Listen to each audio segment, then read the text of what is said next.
Ağlamları, bilermandары чыгышына себеп болгон китеп ачылышына баарыңыздар кош келипсиздер. Биз кереги фонду катары ошол маалымыңыздар болгондой белгилүү тармактарда иш алып барып атабыз. Бул биздин балким окумуштууларыбыз, билермандарыбыз же болбосо мурдатан калган сөз катары интеллигенциябызга бир платформа болуп, алардын көйгөйлөрүн коомго ташыганга, чагылдырганга аракет кылуу.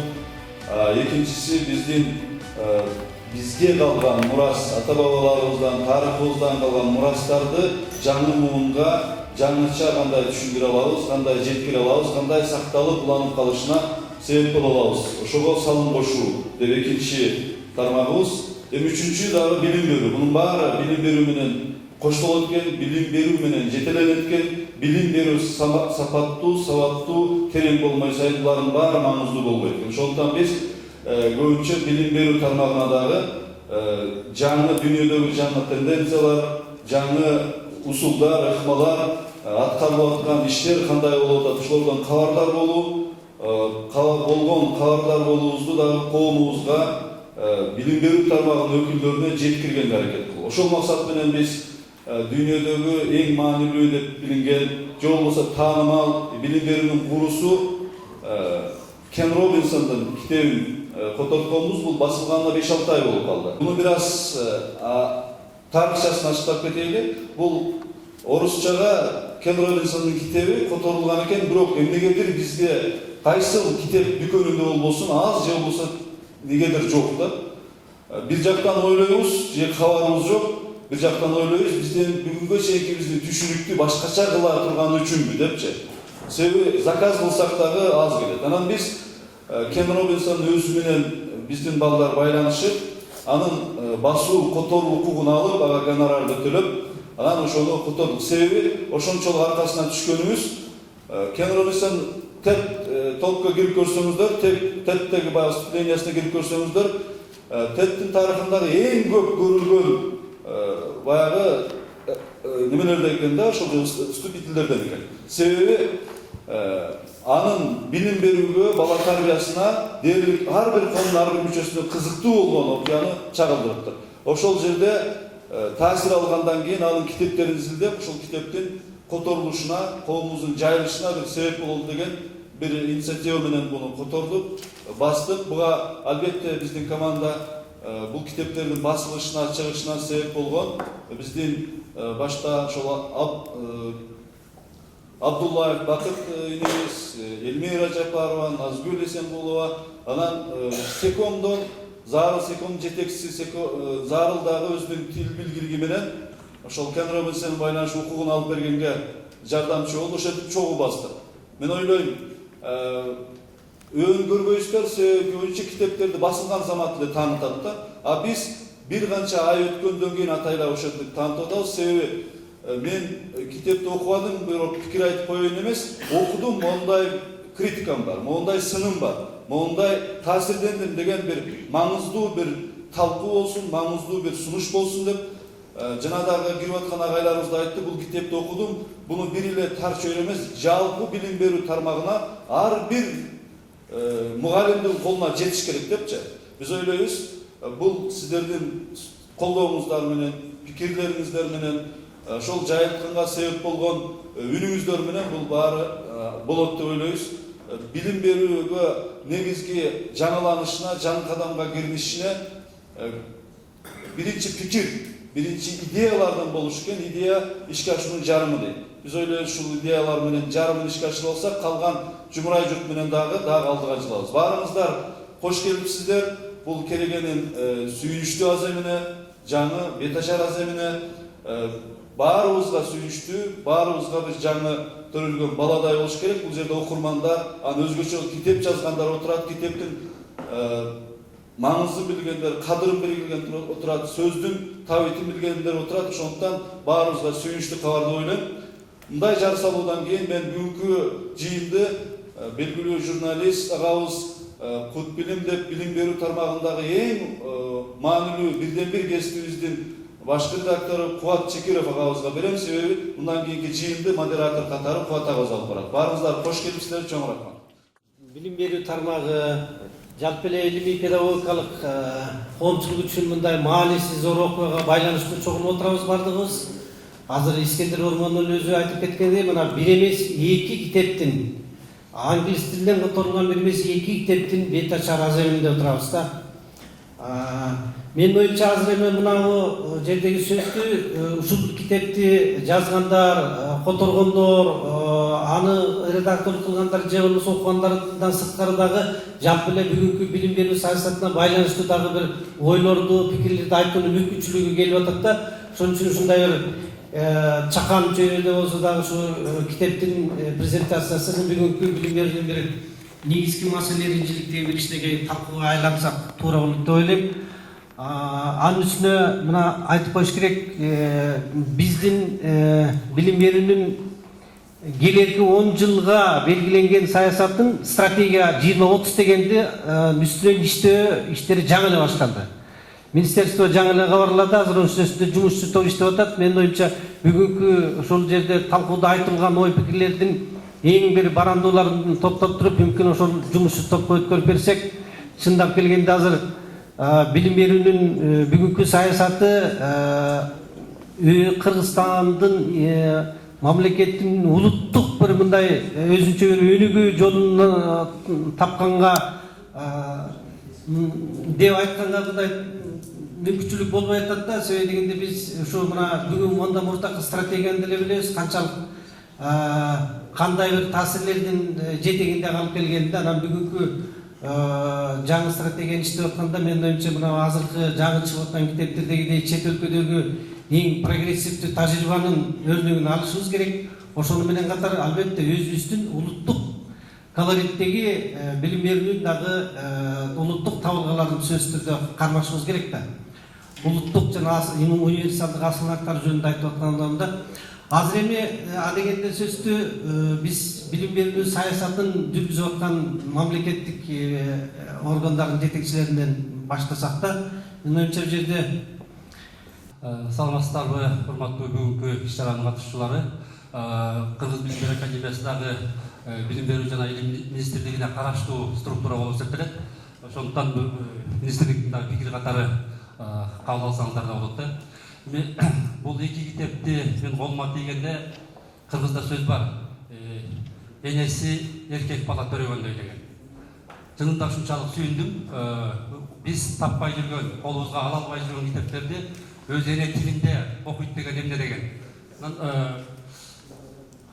Биринчи могу Кеннери Робинсондун китебинде креативдүү мектептер. Атын карабайсыздарбы? Балдардын жөндөмүн өнүктүргөн креативдүү мектептер. Мунун аты эле бир ушундай бир чоң жүктү көтөрүп турат да. Эми муну окуп атканда менин таң калганым ошол Кен Робинсондун бир өзгөчө ой жүгүрткөнү. Бир таң калыштуу, ойго келбеген идеяларды көтөрүп чыкканы болот да. Мисалы үчүн жанакы билим берүүнүн кантип массалык түрдө мектептердин ачылгандыгы, анан ошо индустриалдаштыруу процессинин 19-18 кылдын аягында, 19 кылда башталган процесс азыркыга чейин келе жатканы, анын оң терс жактары болгондо дагы жанакы мектеп билим берүүсүн ошол өнөр жай менен салыштырганы, айыл чарба менен салыштырганы, ошол жакта кетип аткан кемчиликтер бүгүнкү күндө мектепте кетип атканы дагы аябай бир ынанымдуу далилдер менен бергени менин оюма буга чейин келген эмес экен. Китепти окуп туруп ушунчалык ыраазы болдум. Өзгөчө ой жүгүрткөн, таланттуу, креативдүү адамдарга мындай бир китеп окуп туруп да таазим кылса болот да. Чынында эле бул кишинин айткан ойлору, идеялары ушунчалык баягы ынанымдуу болгондон анан мен дагы ошол видеодон атайын YouTube'дан анын сүйлөгөн сөздөрүн көрө баштадым да китепти окугандан кийин. Ал жерде баягы кыска бериптир. Ушунчалык мындай адамды ынандырган так ойлорду айтып атат. Экинчиден дагы бир баса белгилей турган нерсе, мына бул өнүгүп аткан мамлекеттерде биз бир нерсени баса белгилеп коюшубуз керек. Жакшы ой айтылып атканда ошол аудиториядагы ошого ынтылып, ошого умтулуп, ошону колдоп кете турган аракети. Бизде бир азыр коом кичине экиге бөлүнүп калдык. Бирөөлөр жакшы иштерди унчукпай эле жасап атат. Мына Кереге фондунун жасап аткан иштери, булар эч кимди кыйкырганда жери жок, эч кимге айтканда жери жок. Жакшысы жөн аткарып коюп атат. Ийгата журт деген жаштар коомдук фонду бар. Алар да эч кимге айтпай эле укмуштай сонун иштерди жасап атат да. Экинчи бөлүгү ушул турмуштан бир катаны, кемчиликти жамандыкты издеп жүгүрүп калгандар да болду да. Жалаң акча менен убактысын өмүрүн кетирип аткандар да биз тилекке каршы азыр коомдо болуп атат да. Анан жанакы теттин сүйлөп аткан сөздөрүн карасаңыздар, бир эле Робинсон эмес, башкасын деле карасаңыздар, аудитория ушунчалык ошого жагымдуу, мындай бир коштоп, колдоп, юмор менен кетип аткандыгы мен коомчулукту чакырып кетет элем. Бул азыр кемчиликти издегенден, мындай сын айткан керек. Бирок кемчиликти издеп ошого эле кармалып калбай, бир жакшы позитив менен ушундай жакшы иштер болуп атканда ошол позитивди улантып кетсек деген ойлор болуп атат да. Анан ушул китепти караган Тейттин эле сайтынан 30 миллион киши караптыр. Ал эми башка сайттардан 300 миллион караптыр. Бул эми буга чейинки маалымат. 330 миллион деген эмне? Кыргызстанда 6 миллион болсо 330 миллион киши ушул Тейттин сүйлөгөн сөздөрүн карап ошого реакция кылып атат да. Бул күндөн күнгө дагы көбөйүп атат. Анан экинчи китеп боюнча мына негизги 20 принциптерди бул китеп кичине чакан болгон үчүн командировкага чыкканда да көтөрүп алып биринчи ушул китепти окуп чыктым да. Эмнеси артыкчылыгы эмнеде дегенде, бул жерде китепти бүт принциптерди, билим берүүдөгү принциптердин баарын чогултушуптур дагы, анан баягы ошонун маанилүүлөрүн калтырабыз деп улам бирден чыгарып отуруп, акыркы калып калган 20 принцип экен да. Муну андан нары кыскартканга болбой калган 20 принцип. Ушунчалык жанакы биринчи кезекте баланын дараметин өстүрүш керек. Ага психологиялык жактан шарт түзүш керек. Канткенде бала окуп үйрөнөт. Канткенде баланын психологиялык баягы процесстер жүрөт деген. Мен ушул китепти окуп атып мындай бир ойго келдим да. Союз убагында биз балдарды изилдечү эмеспиз. Анткени бул союздук деңгээлде балдардын психологиясы дагы, балдардын өнүгүшү дагы, анын мындай өзгөчөлүктөр дагы ошол союздук деңгээлде изилденип эле ошону биз адаптация кылып алчубуз. Ошол тенденция азыр да кетип атат. Мына Кыргызстанда баланын өзүн изилдеген бир дагы структура жок. Ошол тенденцияны кетип калдык. Биздин Кыргыз билим академиясы дагы көбүнчө мугалимдер менен иштеп атабыз. Ушул китепти окугандан кийин ой келди, азыр баланын өзүн изилдеген бир лаборатория түзсөк деген. Анткени баланын өзүн билбей туруп биз аны кантип окутушту, кантип өстүрүштү биле албай билишибиз кыйыныраак болот. Бул ушул китептин өзүнүн бир өзгөчөлүгү деп айтсак болот да. Ушул китептердин таасири менен кечээ биз мына Кыргызстанды билим кербелиде кыдырып келдик, 7 областта тең болдук. Мугалимдер ушунчалык суусап калыптыр да жаңы маалыматка. Залда баягы пленардык жыйын болуп атканда батпай туруп угуп атышты. Мына Нарында дагы көлдө чоң автобус залда тепкичтерге отурушуп, сахнага отурушуп келип атты да. Ошол жерде мен ушул китептерди эстеп туруп ойлоп атам, биздин мына Бишкекте жасап аткан иш-чарабыз абдан жакшы иш-чара. Бул китептерди жайылтышыбыз керек. Бирок бир нерсени айталы, кандай гана идея болбосун, кандай гана документ болбосун, кандай гана программа болбосун, ал качан ишке ашат? Аны качан мугалим түшүнүп, өзүнүн ишинде натыйжалуу колдонгондо гана чыгат. Ага чейин ал жолдо эле жоголуп кетиши мүмкүн. Анткени бала менен түздөн түз иштеген мугалим. Керегеге чоң рахмат, анткени баарыбызды чогултуп ушинтип жаңы ыкмаларды, жаңы жолду билимде көргөзүп аткан чоң рахмат. Сизге дагы чоң рахмат. Мен экинчи китеп боюнча айтып бергим келет, анткени башынан аягына чейин окуп, өзүмдүн кириш сөзүм бар бул китепте.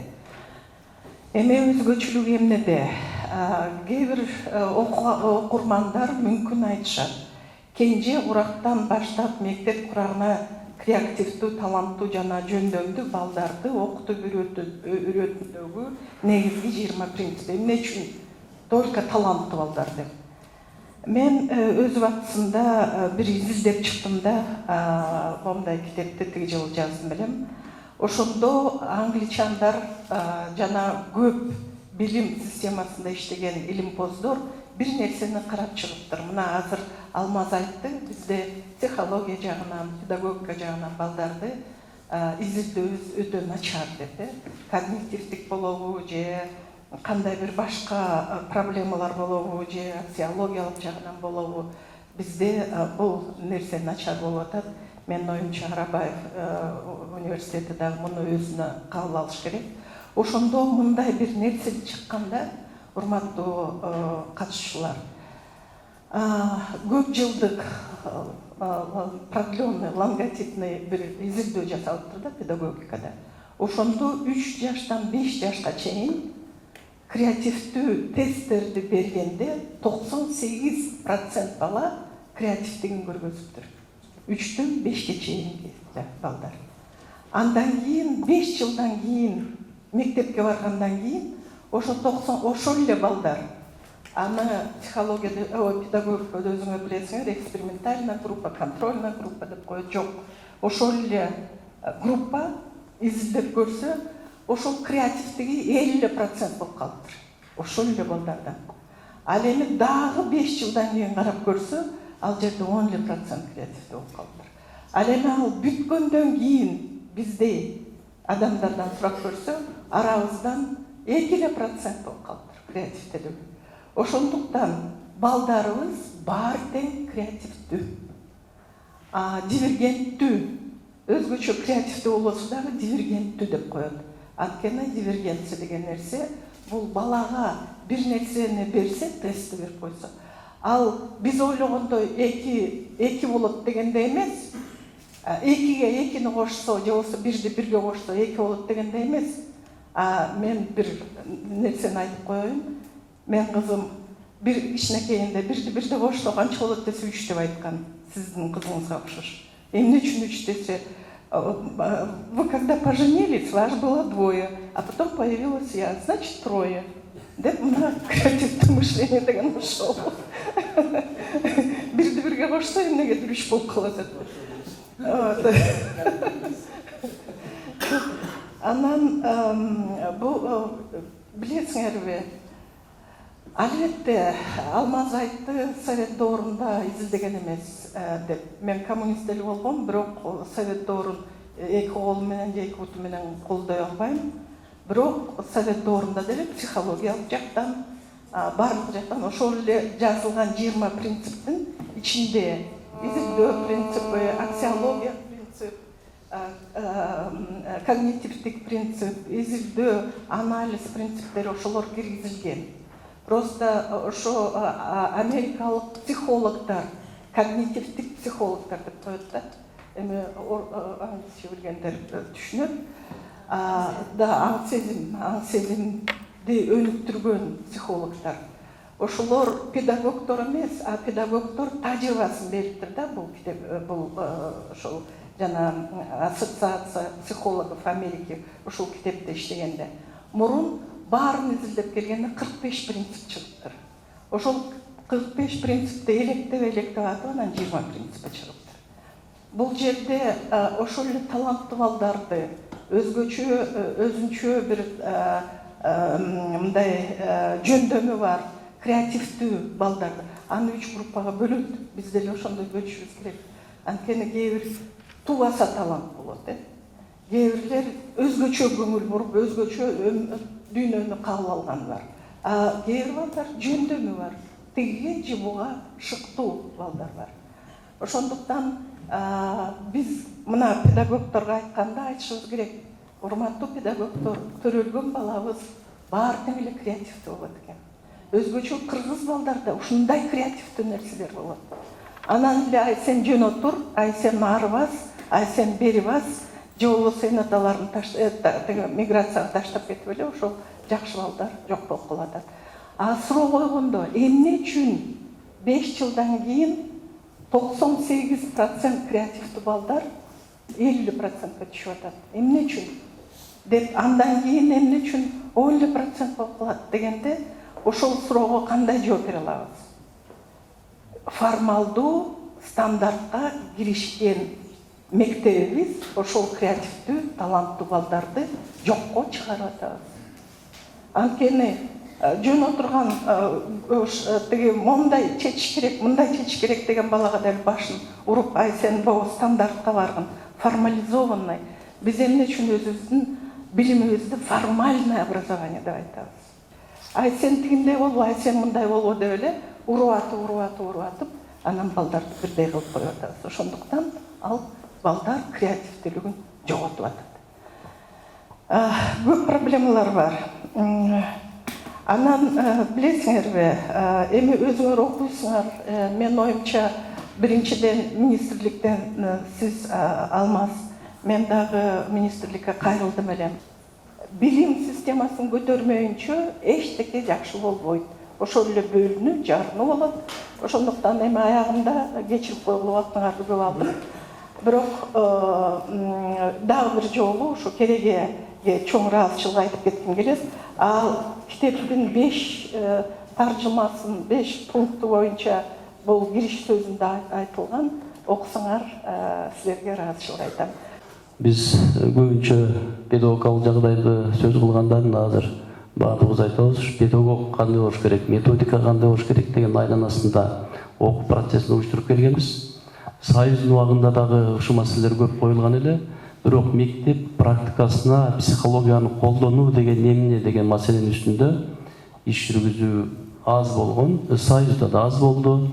Ошонун мына биз чет мамлекеттерде психологиянын кызматы кандай экенин дагы бир жолу көрүп ишенип отурабыз. Бүгүнкү күнү чет мамлекетте азыр биздеги Бишкек шаарындагы аптекалар кандай турса, көп өлкөлөрдө ошондой жерлерде психологдор отурушат. Алар консультация берет, эртең менен үй бүлөдөгү бир проблема болуп калса кайрылат да андан бери ишине кете берет.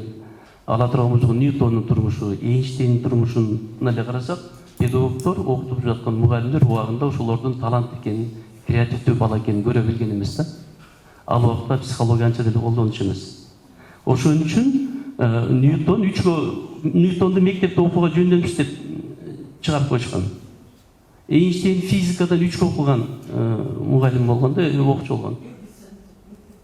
Ушунун өзү, демек биз мына педагогикалык кызмат иштеп аткан адамдар көбүбүз педагог эле болуп калып, психологиялык таасирлерди, психологиялык аракеттерди көрбөй калып аткан ушулар бар деп ойлойм да. Бул биринчиден мугалим ведомство койгон баадан ооз жүзүндө айткан баасы баланын окуусуна, сабактын эффектине көп таасир берет дейт. Мисалы, мотивация башка.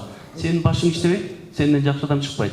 Же болбосо сен кошунаң окшоп калгансың, сен атаң баласы эмессиң деген сөздөрдү биздин мугалимдер айтат экен да. Же болбосо башка ушунун өзү дейт, ведомство койгон баадан таасири күчтүү дейт да. Ушул эле экспериментти Кыргызстанда Миңбаев Козубек деген агай кайталады да. Кайталап, ушул мугалимдин оозунан чыккан парциалдык баанын окуу процессине таасирин анализдеди да. Анализдеди, чын эле 3 баа чыгат экен, 3 баа ойлойт экен мугалим. Оң эмоционалдуу, терс эмоционалдуу, нейтралдык баалар чыгат экен да. Ушулар өзү баланын сабакты өздөштүрүүнө оң, терс, нейтральный баа бербейт экен. Ушундай маселелер бүгүн биздин окууга дагы колдонууга муктаж деп ойлойм. Ал эми муну биздин мен өзүбүздүн китеп жөнүндө жана башында айткандай бул китепти мага Бакыт алып барган эле. Анан карап чыгып, мага рецензия бердик. Анан ушул биз бир нерсеге ыраазычылык билдирип коелу. Ушу дүйнөлүк адамзат маданиятын, тарыхын улутка алып келип бизге колдонсок болот деген сөздүн өзүндө чоң патриоттук сезим жатат да. Чын эле билим берүү бул жалаң эле кыргыздык болуп калбайт. Жалаң эле кыргызча билим бере албайбыз. Кыргызча тарбиялаш мүмкүн.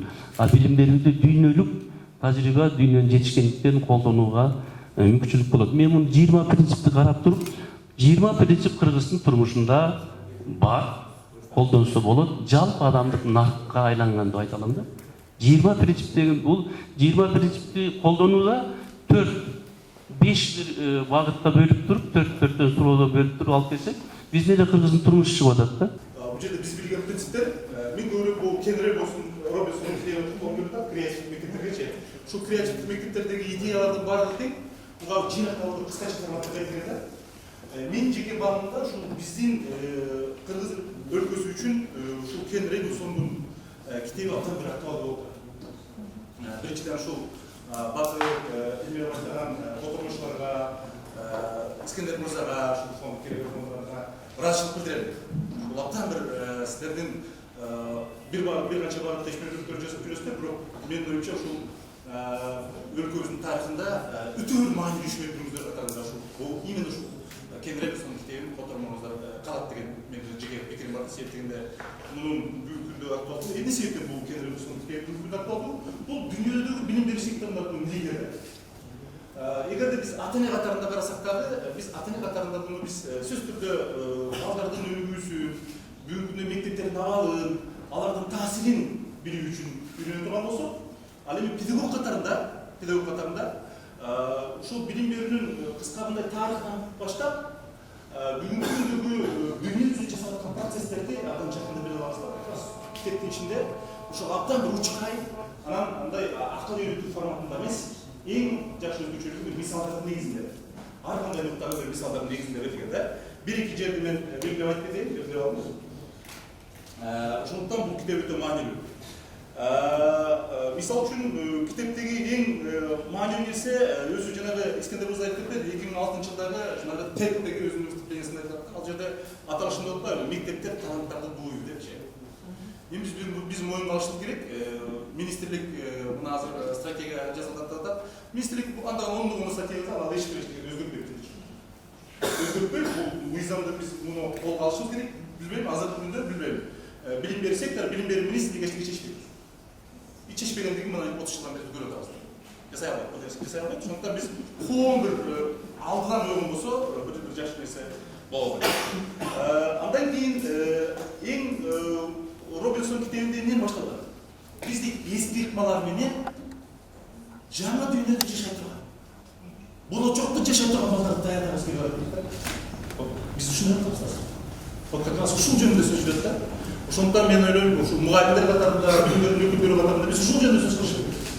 Бүгүнкү ыкмаларыбыз ата-эне катарында да айрымчылыкта эң негизгиси педагог, мына биздин 2246 мектепте эскирди. Мына азыркы күндө ата-эне катарында мен өзүм көрүп атам, балдарымдан да көрүп атам, менин жакындарымдагы ушул мындай билим берүү эксперттер кайрылганда да айтылат да. Мектепте окубайм деп зат акчаны балдарын санайбыз. Мектепке баргысы келбеген. Себеп дегенде мектеп бүгүн балдар ашпастан бууп атат. Муунту да керек болсун. Азыр эмес мындай. Мындай факторлор өтө көп да. Муну биз бүгүнкү күндө ачык айтышыбыз керек. Бул текке каршы реалдуулук да. Вот как раз ушул жөнүндө сөз жүрүп атат бул жерде. Бул суроону Робинсон бекерден койгон жок, себеп дегенде 50 жылдан ашык кишинин тажрыйбасы, өзүнүн нерсеси бар. Андан кийин Тедеребо сондагы өзгөчөлүгү бул киши чечкиндүү түрдө мындай ар кандай идеялар жазат. Мисал үчүн караңыздар. Мисал үчүн бул Нил Джонсон менен Ван Диегонун идеясы.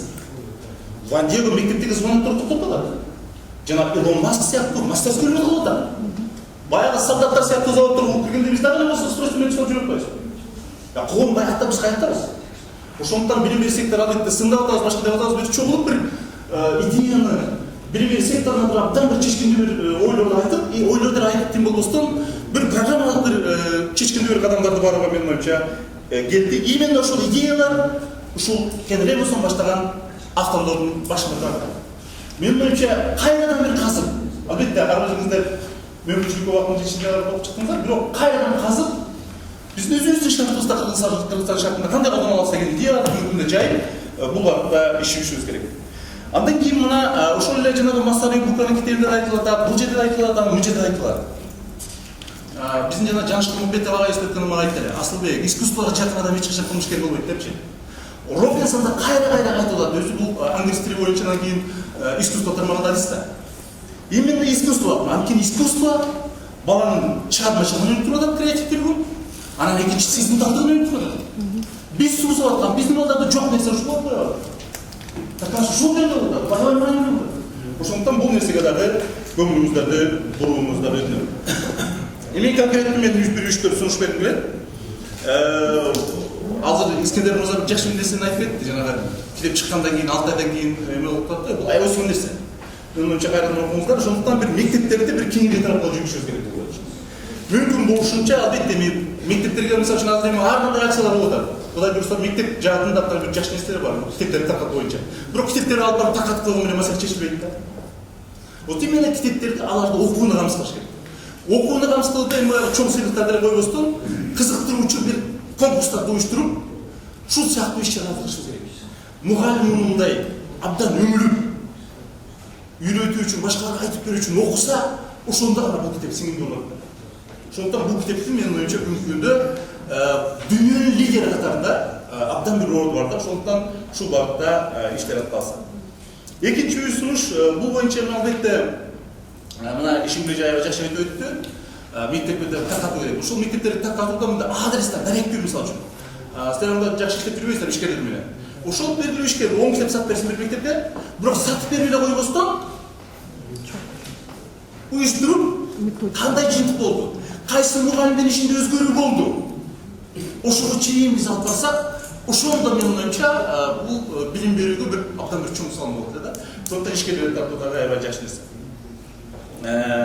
Анан дагы бир өтө маанилүү нерсе, жанагы нерсени айтып кеттим. Тилекке каршы бүгүнкү күндө мектеп бүгүнкү күндө мектеп эч тарапка жооп бербейт.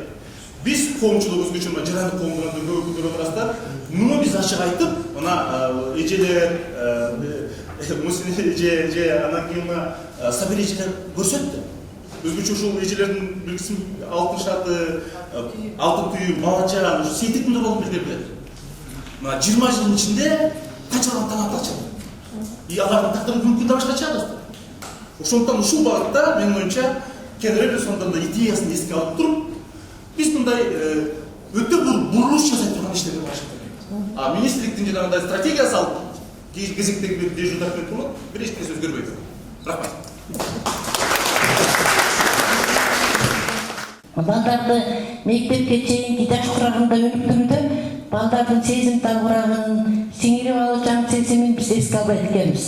Ошон үчүн бизде азыр Кыргызстанда өнүгүү процесси болуп атат деп эгер ойлосок, анда биз мектепке чейинки билим берүү системасында альтернативдүү билим берүү окууларында киргизишибиз керек деп ойлойм да. Мисалы, мектепке чейинки тарбия берүүдө азыр Монтессори педагогикасы аябай эмес, бирок кандайдыр бир деңгээлде Кыргызстанда орун ала баштады. Ошол эле билим берүү системасын мектепке да киргизсек абдан жакшы болмок да. Себеби мектепте психолог катарында айтсам, балдарды баалоо системасы, балдардын жанагы өнүгүүгө болгон далалатын кайра артты көздөй өчүрүп жаткан мына эсенгелүү жай айтып кеттиңиз, учурлар абдан көп кездешет.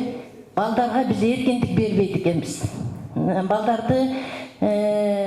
Балдарга мектеп системасында көп тараптан зордук зомбулук көрсөтүлөт. Мисалы, мугалимдер тарабынан балдар бири-бирине көрсөтөт. Андан тышкары үйүнө келгенде баалоо системасында окуган баланы сен эки алып келдиң, каякта киши болот элең деген сыяктуу көп кысуулар, тыюулардын артынан балдарга өнүгүүгө болгон далалатын артка тартып, аларды басмырлап, аларды өнүгүүм деген алдыга койгон максаттарын алдыга жылдырбай, артты көздөй өзүбүз тартып коет экенбиз. Ошондуктан Бореки 20 принципте айтып атпайбы, балдардын дараметин ачыш керек. Таанып билүү процесстерин өстүрүш керек. Таанып билүү процесстери, мисалы, балдар айтат, мен такыр эстей албайм. Эжем эмне деп атканын мен түшүнө албайм. Себеби баланын эс тутуму, кабыл алуусу, көңүл буруусун биз өзүбүз артты көздөй тартып коет экенбиз. Ошондуктан мен айтар элем, Бореки 20 принцип абдан жакты да, абдан жагып, эркин, сынчыл, креативдүү ой жүгүртүүсүн өстүрө турган принциптер экен. Биз балдарга кадимки советтик окуу системасынан келген окуу системасында балдарга сынчыл ой жүгүртүүгө жол бербейбиз. Креативдүү ой жүгүртүүгө да жол бербейбиз. Биз айттык, болду, биздики мыйзам ушуну кабыл алышын керек деп коебуз да. Ошондуктан психолог катарында көп Кыргызстан мектебинде психолог адистер жок. Социалдык педагог деген адистер кирип атат, бирок алар дагы негизги ишин аткара албай атышат. Себеби дегенде алардын психология багытында, балдардын өнүгүү процесстерин билүү багытында билимдери төмөнүрөөк болуп жатат да. Ошондуктан балдарга мектеп системасында окууга жагымдуу психологиялык жагдай жаратыш үчүн албетте адистерибизди биз даярдашыбыз керек деп ойлойм да. Эгерде дагы биз айтып атпайбыз, дүйнөлүк билимди, дүйнөлүк үлгүлөрдү биз өзүбүзгө кабыл алалы, бирок ошону өзүбүздүн шартка ылайыкташтыралы деп атабыз да. Говард Гарнер деген психологдун көп нуктуу интеллект деген теориясы бар да. Көп нуктуу интеллект дегенибиз балдарда жок дегенде эле 8 интеллект болот экен, жаратылыштан бериле турган.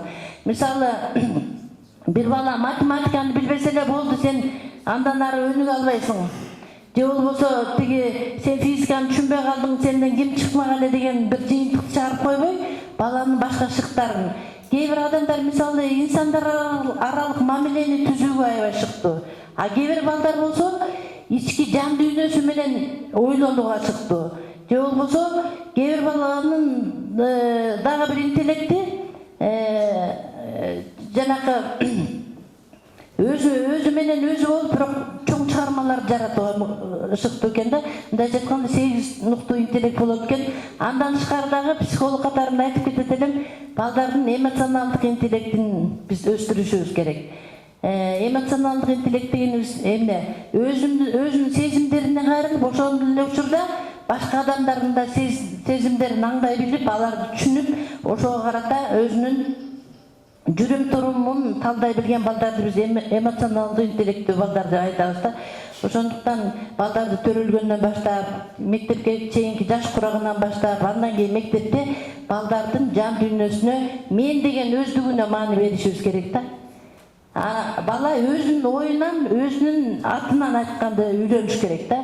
Мисалы атам айтты, же болбосо эже айтты, же болбосо дагы бирөөдөн окудум, ошонун ою ушундай экен дебей, менин оюмча ушундай деген, мен деген өздүгүн өстүрүш керек.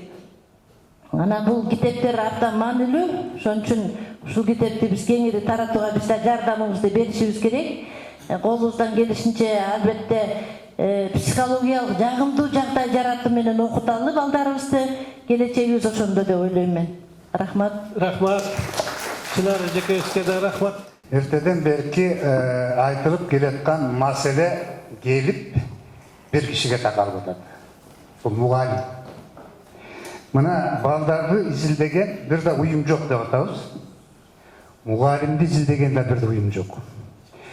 Мындан Шенгүл Садыкованын эсинде болуш керек. Мындан 10 чакты жыл мурда бир кичинекей опрос жүргүзүп көргөнбүз. Андан кийин токтоп калдык. Бүгүнкү күнү мектепте мугалимдердин абалы мындай. Баары бир айылга келесиң, күйөөгө тиесиң. Айылда мугалимден башка айылга калган киши жок. Сен мугалимге эле барасың деп, ата энесинин нускоосу менен мугалимдикке тапшырган бүгүнкү күнү мугалимдердин 31% түзөт. 37% бүгүнкү күндө иштеп аткан, мектеп иштеп аткан мугалимдердин 37% мугалим болгусу келген эмес.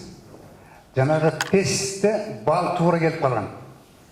Окууга өткөнгө тесттин балы туура келип калган. Окуп коеюн деп туруп келген. 20% мугалимдер мындай жооп берет. Билим алып кое берейинчи, окуп кое берейин, мектепке барсам бардым, барбасам башка ишке кетип калам, жогорку билим бар деп келдим дейт. Ошондо 12% гана мугалим бүгүн иштеп аткандардан мен мугалим болом, мен келечекти бүт балдарга арнайын деп келгендер бүгүн 12% түзөт. Анан моорекил китептерди, моорекил жана сиздер айтып аткандардын баарын жеткирип турган механизм жалгыз мугалим болгондон кийин биз бүгүн мугалимдерди куралдандырыш керек. Мугалимдерди мына китептер менен тарбиялаш керек. Мынакей жогорку окуу жайларда Арабаев университетинде мугалимдер даярдаган жерлерде ушуларды окутуш керек. Анан мен жанагы кошулам, тест боюнча кичине бузуп алдык деп атпайбызбы? Мугалимдер тест менен алганда. Тест да жакшы, бирок бул жерге мындай кылып койсок болот. Мына тест менен кабыл алганда сүрөтчүлөрдү, артисттерди, жанагы композиторлорго кошумча тапшырма берип атпайбызбы? Мугалимдикин дагы тест менен кабыл алгандан кийин бир көзмөгө сүйлөшүп, ошону мугалимдик кесибин багытын аныктап алсак. Мындай деген сөз бар. Баардык кесип адамдарда дейт. Баардык кесипти үйрөнсөк болот. Бирок мугалим, сот, врач бул кудайдан. Мугалим болуш үчүн, сот болуш үчүн, врач болуш үчүн өзүңдүн ички бир немең болсо дейт. Ошон үчүн эми сиздердин убакытты албайын. Кереге кеңешине чоң рахмат. Мына эртеден бери айтып атабыз. Кереге кеңеши жанагы Отунбаеванын фонду, мынакей биздин эжекелердин өз алдын иштеп аткан иштери сонун эле кетип атат. Менин сунушум мына орекил китепти жайынтып эле ким болбой, жогорку окуу жайларында, мектептерде алып барып, талкуу уюштуруп, мугалимдерге жеткиз керек. Мугалимдер ушуну пайдалана алган эле болуш керек да. Рахмат барыңыздарга. Рахмат, Сейитбек агай. Рахмат. Барып изилдеп келдик. Аларда санариптик билим боюнча кандай ийгиликтер бар деп. Биз ойлогон эмес, аларда укмуш илгери иштери бар экен.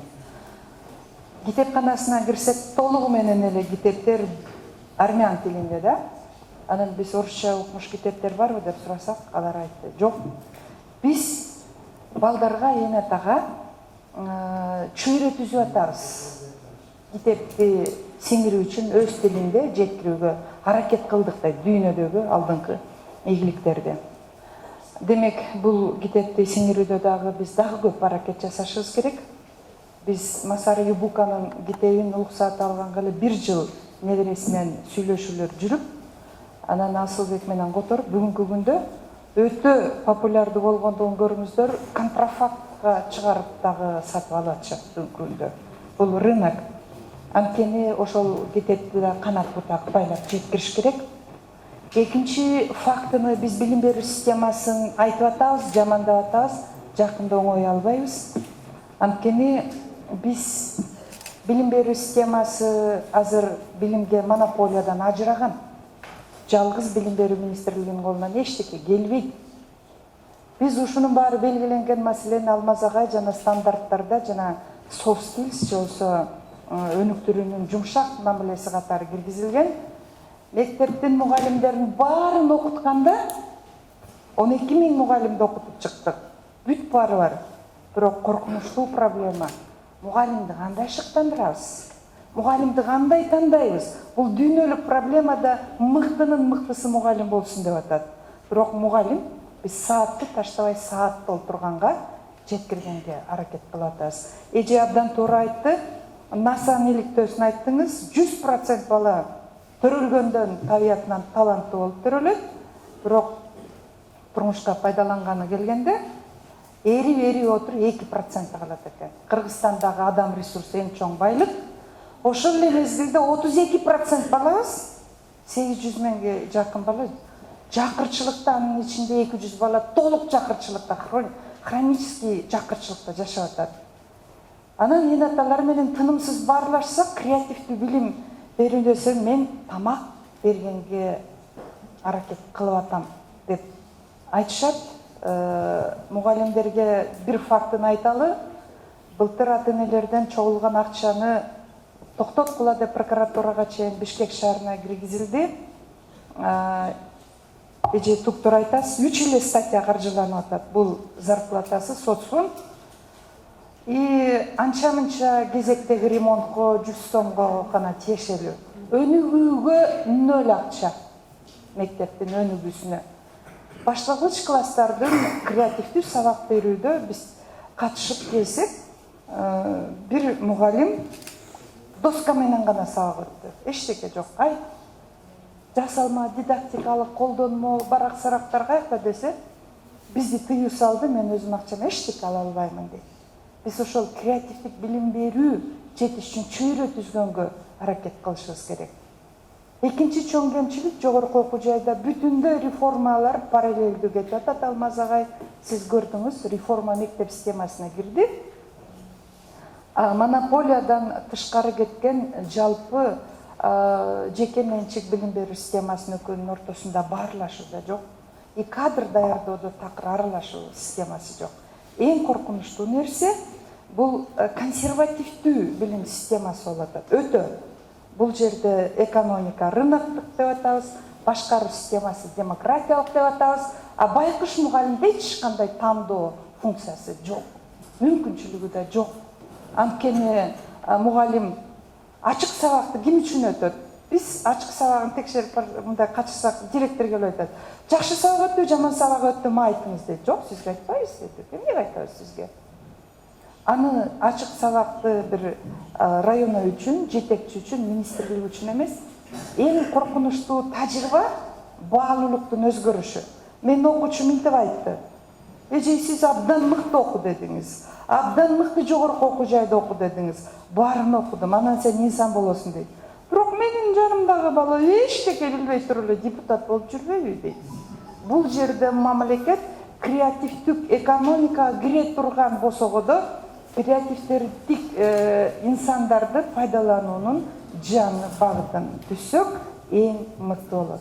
Анткени бүгүнкү күндө керек болсо кантип айтабыз креативдүү боло алгын деп 27 сом же 42 сом мектептен тышкаркы өнүктүрүү кружокторунда ошол эле мугалим мектепте өнүктүп атабыз, бирок ал көчөгө чыгып саатына 500 сомдон креативдик сабак өтөт. Бул жерде мамлекет өзүбүз тушоо болуп атабыз. Мен ушул китептин негизинде ийгилик каалайм. Анан жердин баарында тынымсыз дискуссия, Фейсбукта тынымсыз согот, тынымсыз жамандайт системаны, бирок эч ким мектепке барып иштегиси келбейт. Балким ошол өтө акылдуулар барып мектепке иштеп беребиз. Ошонун айлыгына иштеп берсек, биз үлгү көрсөтөбүз. Мамлекет балким бул маселеге жетишпейт, бул билбейм. Анткени ошол мугалимди шыктандырып, демилгелеп, өтүп, андан ары мындай эмне аласың десе, билбейм, эчтеке десең, шыктандыруунун да эки жолу бар да. Бул ички мотивация, күчтүү мугалим деш керек эже билимге. Ал өзү абыны билбей турса, өзүнөн мыкты мугалим деш инсан тарбиялар болот. Экинчиси бул тышкы мотивация. Тышкы мотивацияда бул системаны баалоо үчүн эмес, мугалим ийгилигин, анын өнүктүрүүгө коррекция кыла турган баалоо системасын киргизүүдө бул китеп сөзсүз керек болду. Мунун элементтери биздин педагогикада бар экен, стандартта бар, бирок ошол стандартты мугалим пайдаланбайт. Анткени ал өтө скучный, орусча айтканда нормативдик документ болуп калып жатат. Ар бирин чечимдеп жеткирүү керек го сабагы. Рахмат сизге. Дүйнө жүзүндө абдан мындай рейтинги жогору болгон, белгилүү болгон Кен Робинсон сыяктуу адамга түздөн түз диалогко чыгып, негизги булактан ортодо фильтр, посредниктер жок, орус тилге которулбай, башка тилден кыргыз тилине которулбай, түздөн түз англис тилинен кыргыз тилине которгону бул китептин маңызын, оюн, идеясын дагы мындай жакшыраак жеткирди деп ойлойм. Мына биз Сапат билим берүү мекемеси ушул китептин которулганын угуп эле бат эле ушул Искендер мырзалардан бул китептерди сатып алып, мугалимдерибиз 1000ге жакын мугалимибиз иштейт. Мугалимдердин баардыгына окуттук, сунуштадык. Англис тилинде, түрк тилинде, орус тилинде, кыргыз тилинде окушту. Абдан жакшы жыйынтыктар чыкты, жакшы талкуулар жүрдү. Бирок мени эң кызыктырганы баягы мугалимдердин шыктануусу артты, бирок ошол эле кезде тамаша иретинде, бирок чындыкка жараша дегендей биздин жетекчилик окуду экен ушул китепти деген бизге критика келди. Анан биз дагы айттык, албетте окудук деп баягы күлүп. Ушул китептин үстүндө 1 жылдан бери биздин Сапат билим берүү мекемесинде чоң талкуу жүрүп атат. Дүйнө жүзү демократия деп кыйкырат, үн катат, ар кандай маселелер, чогулуштар парламентте жетекчиликтердин деңгээлинде айтылат, бирок эмнегедир билим берүүгө келгенде биз демократиялык принциптерде ушу билим берүү болгонун каалабайт экенбиз. Себеби мугалимдин эмне жасашын, окуучунун кандай билим алышын бир топ, бир уч илимпоздор же болбосо кандайдыр бир саясатчылар белгилеп коет экен. Бул дүйнө жүзүндө эң демократиялык өлкө деген Американын өзүндө бул чоң проблема болот. Ошондуктан мен айтып кетет элем, билим берүүгө дагы мындай суусап турган нерсебиз бул демократия, академиялык демократия болушу мүмкүн. Азыр экинчи айтып кете турган нерсе, мына баарыңыздарга маалым, дүйнөлүк экономикалык форум болсун же болбосо чоң-чоң ушундай эл аралык форумдарда окуучунун модели же болбосо келечектеги бир адам кайсыл навыктары менен, кайсыл сапаттары менен өнүгүп өсүш керек дегенде, ошол эле мына жогоруда айтып кеткендей критикалык ой жүгүртүү, креативдүүлүк, комплекстүү маселени чечүү, эмоционалдык интеллект, команда менен иштеп билүү деген бир 10 чакты, 20 чакты скиллстер чыгып атат. Бирок тилекке каршы биз өзүбүздүн билим берүү саясатыбызда же болбосо мектептерибизде ушул навыктардын, ушул жөндөмдөрдүн бирин дагы так аткарып, ошону баягы билим берүүдүн ичине магызына киргизе албадык да. Мына биз өзүбүздүн тажрыйбадан айтып кетсек, 2-3 жыл мурун сапат билим берүү мекемесинде чоң талкуу болду. Биздин эми вектор кандай болуш керек? Мисалы, ушул күнгө чейин биз эл аралык олимпиадалар боюнча элге билинип келдик. Ар жыйынга барганда ошо сапаттын балдары дүйнөлүк олимпиадаларда алтын медаль, бронза медаль, күмүш медаль алып деген айтам. Бирок андан да башка эмне керек дегенде ушу бир жакшы ой чыкты.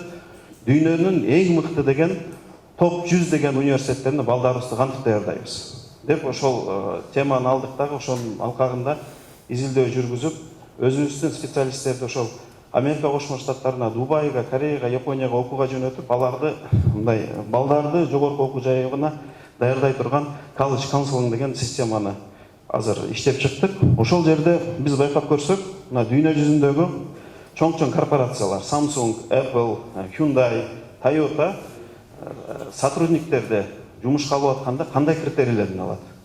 Мына биз экзамен деп атабыз, экзамен жыйынтыгы деп атабыз. Академически успеваймыз, алар үчүн эч нерсе эмес. Алар айтат, сен акылдуу болушуң мүмкүн, бирок биздин компанияга сен эмне алып келе аласың? Кандай жөндөмдөрүң бар дегенде, ошол кишинин интервьюда бүт ошол баягы 21 кылымдын навыктары деген skills'тер, creativity, critical, ой жүгүртүү, complex problem solving, ошолордун баардыгы чыкса, ошол ценный сотрудник болуп, чоң зарплата менен жумушка алат экен.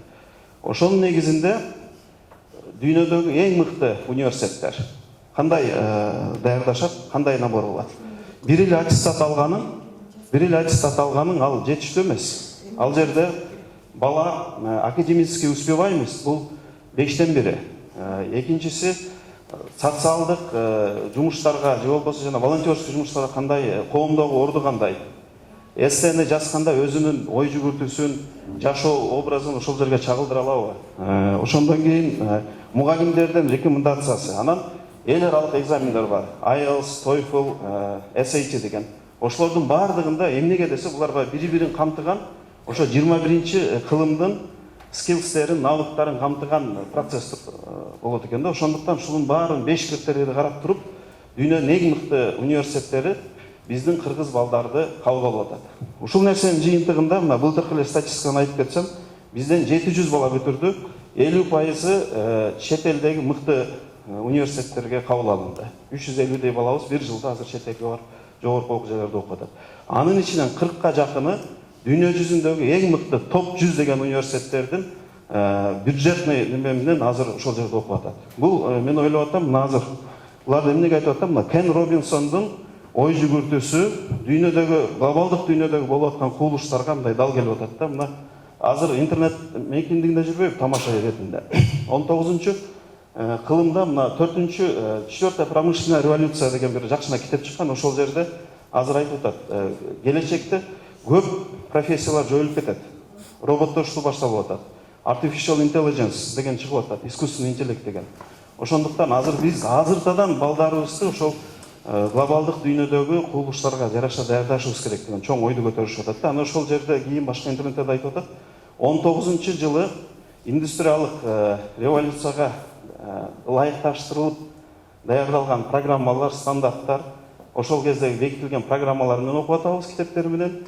20-кылымда билим алган, ошол стандарт менен алган кадрлар окутуп атат. 21-кылымдагы муунду деп атат. Ошондуктан биздин келечек муун азыр бизден кээ бир параметрлерде алдыда кетип атат. Ошондуктан азыр мына Кереге фондунун ушул глобалдык көз караш менен жазылган китепти жалпак тил менен, бул китепти жөнөкөй начальный школдун баласы окуса дагы, орто мектептин баласы, жөнөкөй жумушчу и чоң профессор окурса дагы аябай мындай түшүнүктүү жазылган китеп. Ошондуктан сиздерге чоң ыраазычылык билдирем. Мен ойлойм, ошо дүйнө жүзүндөгү бестселлер деген китептердин баардыгын ортодо ортомчу жок, ошо кандай магызы менен жазылса, түздөн түз кыргыз тилине которуп элге жеткирүүңөр бул чоң миссия деп эсептелет. Чоң рахмат баарыңыздарга.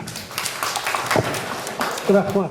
Кандай методика менен үйрөнгүсү келет, кантип үйрөнгүсү келет, ошол шарттарды биз түзүп беришибиз керек деп ойлойм, мугалимдер катары.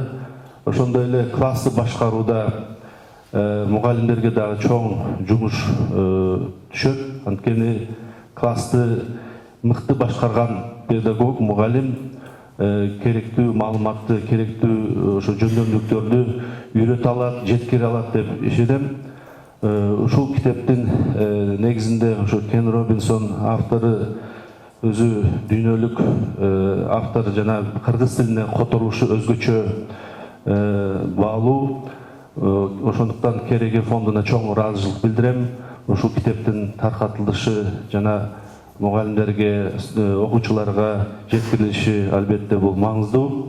Биздин Ала Тоо эл аралык университетинде дагы педагогика, психология бөлүмдөрү бар. Ошол бөлүмдөрдө ушул китепти негиз катары алып, ушул 20 принципти үйрөтүп, студенттерди жетиштирип, аларды дагы жетишкен мугалим катары келечекте мектептерге дагы сабак берсе, ушул баалуулуктар, ушул жөндөмдүүлүктөрдү кантип үйрөтө алабыз деген негизде айта алабыз деп ишенем. Баарыңыздарга чоң рахмат. Бүгүнкү жыйын аябай пайдалуу болуп атат. Мен 2050-жылы көркөм ой жүгүрткөн роботтор чыгат деп атат. Мүмкүн. Азыр эле Кытайда журналисттердин ордуна роботтор уже жаңылыктарды иргеп, талдап, окуп берип атат да. Берип атканды билебиз, бүгүн эскирип атса, өзүңөр ойлоп койгула, 2050-жылга карата биз кандай муунду тарбиялайбыз? Китептин талкуусуна келип бергениңиздерге чоң рахмат. Келем деп келбей койгондор да болду. Алар өздөрүнүн эмесин алып атат. Анан айта турган билим берүү боюнча болуп аткандыктан китепте айтылган пикирлер бар. Биздин Кыргызстандын өзүнүн көйгөйлөрү бар билим берүү системасында. Айтып кете турганбыз, баягы мугалимдер билим берүү бюджетинде мугалимдердин өнүгүүсүндө бөлүнгөн акча, эгер 2018-жылы 28 миллиард бөлүнгөн болсо, анын 36 миллион сому кесиптик өнүгүүгө бөлүнүп да. Ал 0,12% гана түзөт экен. Мынандай эл аралык мектептердин дүйнөлүк практикада мектептин бюджетинин 1,5% мугалимдердин кесиптик өнүгүүсүнө бөлүнөт экен. Трейнинг болсун, баягы аттестациядан өтүү, ар кандай курстардан эме болот экен. Сунуш катары бул мугалимдердин кесиптик өнүгүүсүнө бөлүнө турган акчаны көбөйтүү да. Анан кийин 2018-жылы билим берүү министрлигинин астында мугалимдердин квалификациясын жогорулатуу институтунда, эгер Кыргызстанда 83 миң мугалим болсо, анын азыр 77 миң болду да, мамлекеттик мектептер. Ошонун 5956 гана квалификациясын жогорулатыптыр. 10%ке дагы жетпейт да. Маалымат күндөн күнгө өзгөрүп атат. Кече билген нерсең бүгүн эскирип калат. Бул биринчи көйгөй.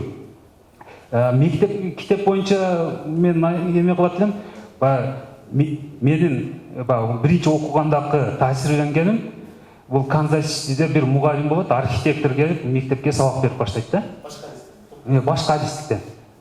Педагог эмес, бул баягы хобби катары окуучуларга жардам берейин деген максатта ошол мектепке кирип, Канзас-Ситиде ошол бир мектеп бар, бул Американын үлгүсүндө да, латын американецтер, афроамериканецтер, мигранттар.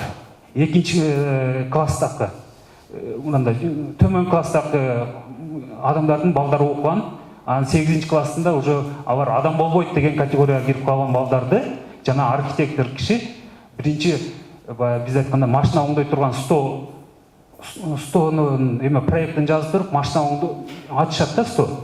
Анан окуучуларды ошого эгер байкап көрсөңүздөр 8-9 класстагылар баары мектеп эмеде машинага кызыгышат.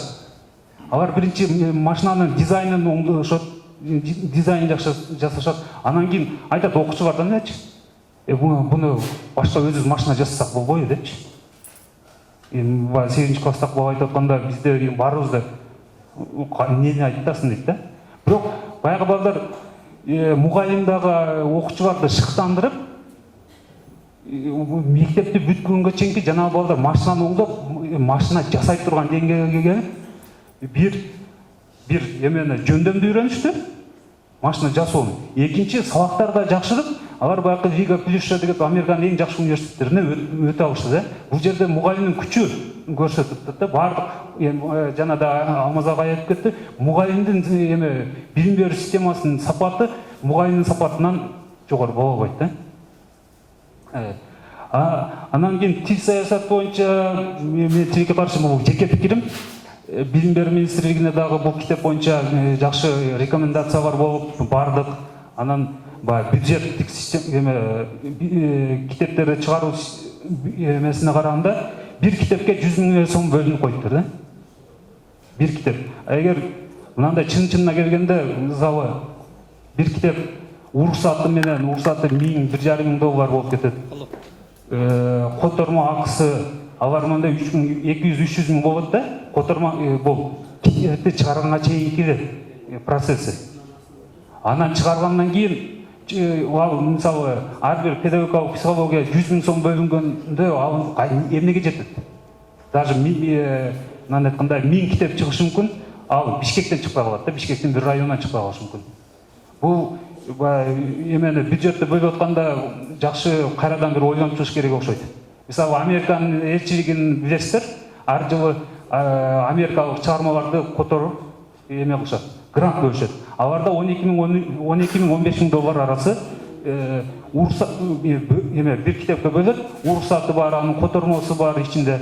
5,000ден чыгарып биздин Кыргызстандагы мектептерге, китепканаларга бөлүп келип атат да. Биздин мамлекеттик тил саясатын аныктагандарга, ошол бюджет бөлгөндөргө бир сунуш. Ең артта калган мектепти кантип алдыга алып чыгып кеткен? Китептин баалуулугу да ушунда да. Анан дагы бир жанагы баалуулугу ушунда турат. Жанагы индустриалдаштыруунун биз билим берүүгө колдонуп алганыбыздын аябай кемчилдик жактарын көрсөтөт да, стандартташтыруу. Чынында эле мисалы станоктон бир буюмду чыгарып атканда, ал кичине эле отклонение болуп кетсе, ал бирок кичине эле өзгөрүп калса, бир жерден өзгөрүп калса, биз билим берүүгө ошону колдонуп алганыбыз өтө чоң кемчилик болот да. Баарын баягы станоктон чыккан окшош текик катары карабыз келип атат. Балдардын баары. Мына азыр Шеңгүл Садыков айткан 98%-дан 2%га чыгып калган насанын изилдөөсү. Биз ошол станокту менен билим берүүнү катар коюп алганыбыздын күнөөсү. Ушунчалык бир ынанымдуу берип кеткен да. Анан экинчиси айтат элем, бул билим берүү өзү дүйнөлүк деңгээлдеги консервативдүү тармак. Экинчиден билим берүү аябай чоң тармак. Кыргызстанда мындай чоң тармак жок. Мисалы айталы 6 миллион элибиз бар деп атабыз, анын 1 миллиону сыртта жүрсө, 5 миллион элдин 1,3 миллион окуучу болуп атпайбы? Ага студенттерди кошолу, практикти кошолу, мугалимдерди кошолу, ага кызмат кылгандарды кошолу. Кыргызстандагы калктын жарымынан көбү билим берүүдө. Бул ушунчалык чоң тармак. Ошон үчүн айтат элем. Качан биз мына ата-энелерди кошуп келгенде баардыр ушуга билим берүүгө тиешебиз бар. Эми айтайын дегеним, билим берүү качан оңолот? Мына жана айтылып аткан сындар, жана билим берүү министринин дарегин айтып аткан сындар дагы туура. Бирок айта турган нерсе, ушундай чоң тармакты бир министрлик тартып кете албайт. Муну объективдүү эле себеп катары көрүшүбүз керек. Качан билим берүү оңолот? Качан коом билим берүүнүн маанисин аңдап түшүнүп, баары бир багытта, бир команда катары бирин-бири жөлөп, жеңилин жерден, орун колдон алып иштей баштаганда, ошондо билим берүү көтөрүлөт. Мына ошондой мисалдын бири, мына бүгүнкү Кереге коомдук фондунун жасап атканы, ошол билим берүүгө өзүбүздүн салымыбызды кошолу деген чоң аракет. Мен баарыңыздарды чакырып кетет элем, мына жерде баарыңыздар отурасыздар, мына Отунбаевдин Демиргелер фонду отурат, мен ар жактан Жаныбек мырзаны көрүп атам, Абид этегинде. Ушулардын баары билим берүүгө өзүнүн салымын кошуп, Шеңгүл Садыковна баарыңыздар эле, Роза Жекебиз отурат, ушу билим берүүгө өзүнчө эле баягы билим берүүгө айтпай эле салым кошуп аткан адамдар. Делегация келди, андан сырткары Австралиядан келди. Бул мугалимге арналган чоң иш болду. Муну ким өткөрдү дейт. Муну деген ошол биз Кыргыз билим берүү академиясы ОГП менен биргеликте ыйык ата журт коомдук фонд өткөрдү. Эч кимге айткан жок булар. Экинчиден, жанагы фонд поддержки СМИ деген бар, жалпыга маалымдоо каражаттарын колдоо фонду деген, ошону менен биргеликте мына эртең 23-үндө чоң бир тегерек стол болот. Ал жерде билим берүүнү санариптештирүүдөн концепция бекит. Бүтүндөй билим берүү системасындагы концепция. Муну көбүңүздөр укпаган деле болушуңуздар мүмкүн. Муну 2 айдын ичинде жасалып, бирси күнү презентация болуп, андан кийин бекип калышы мүмкүн. Муну деле ошо жөнөкөй эле коомдук фонд көтөрүп кетип атат. Же болбосо электрондук окуу китеби. буга чейин биз жана липкежиден китептерди окуп койдук, бирок ал китепти сүрөт эле. А чыныгы интерактивдүү электрондук окуу китеп текст менен, кайтарым байланышы менен, тиркемелери менен китеп. Мына жылдын аягында 5 класстын адам жана коом деген китеби даяр болот. Анда шаблону даяр болот. Башка китептерди дагы ошого кошсок болот. Муну айтып атканым, ошол иштерди жасап аткан мына бир академиялык кызматташтыкта башкаларын жасап атабыз. Жөнөкөй эле биздин республикалык эле эл аралык эмес. Коомдук фонддун жигиттери, кыздары жасап атат. Биз ушундай болуп киришип кетсек, биз жалпы алып кетсек, анда ишти алга жылдырсак болот. Мен сөзүмдүн аягында ошол Кереге коомдук фондуна, анан ошону которуп аткан Бакыт мырзадай болгон жигиттерге, кыздарыбызга дагы бир жолу чын дилимден баашчылык билдирип кетем. Эч качан ушул ишиңерден жазбагыла. Анан сиздердин ишине дагы колдоп кетүү, ар жагынан жардам берүү, жанагындай китептерди чыгаруу жагын алуу бул биздин дагы милдетибиз. Анда ынтымакта биргелешип иштейли, мамлекетибизди, билим берүүбүздү оң жолго салалы. Рахмат.